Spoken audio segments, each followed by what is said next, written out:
Just like, hey, let me on the plane. She said it's cool. So where did you end up sitting?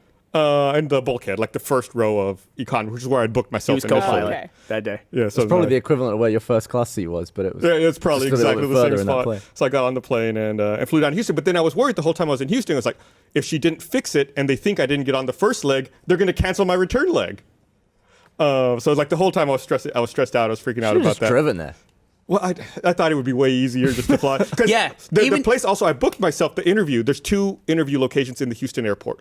One inside of security and one outside of security. I thought I'll book myself on the inside security one because there's less people going to go there. It's easier to get in and out. So I You also don't have to driven go there for back that. through security to go Right. back on your flight. Yeah. So that's why I didn't Fair drive play. there. Good answer. So then I get there, and it was an interesting experience. So again, since it's a government office, there's signs everywhere, like no cell phones, and all of them are upside down for some reason, which was really weird to me. Because you'll pay attention to them. And It's like that laundry. When they. What is it with that laundry? What is it with that laundry? Is that in other parts of the world? No, just here. It's just in Austin. I've only seen there's it a here. laundry. Oh yeah, the quick laundry. Yeah, there's a laundromat where It when says laundry, and it's Flips upside over. down. It just has an upside down. It's like Canada's pizza.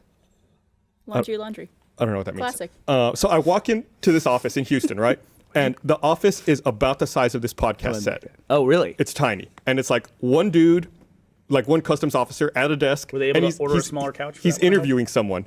I guess like doing their global entry interview, and he's like, "I'll be with you in a minute." I was like, okay, so I sit down, whatever. They finish up, and I go up to do my thing, and I'm talking with him, and I guess he can see all of my information because they do like a background check on you, and they have your whole life on the screen in front of them.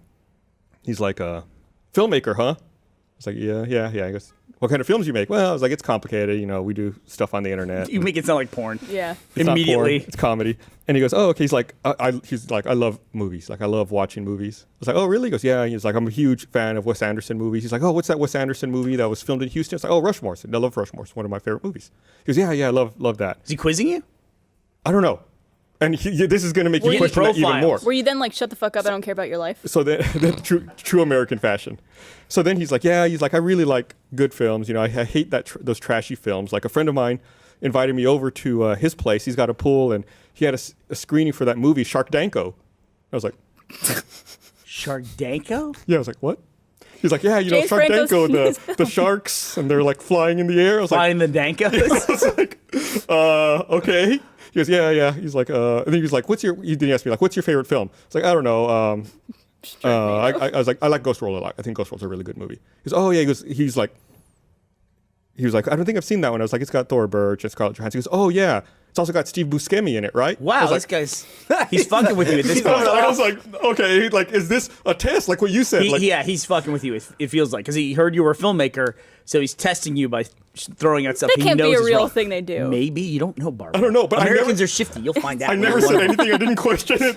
Got through the interview real fast, and everything was fine. But in my head, I'm like, was I being tested? And did I fail some kind of test? You should have been like, hey, what's that like natural disaster called when the wind's going in a circle? No, was it? A Tordanko. Steve Buscemi dies in a Tordanko. There was one other thing that he said. I can't remember what it was at the time, but Just starts messing up like government agencies. Like, yeah, I did pay taxes to the IRS. See if he calls you on it. See if he's really a government agent. I didn't pay taxes to ISIS. I love that on Barbara's first day with a green card, she wore the most fucking Canadian shirt that you could possibly imagine. She looks like a lumberjack Mountie. I also have camo pants on. Is that a Canadian thing? Yeah, I think so.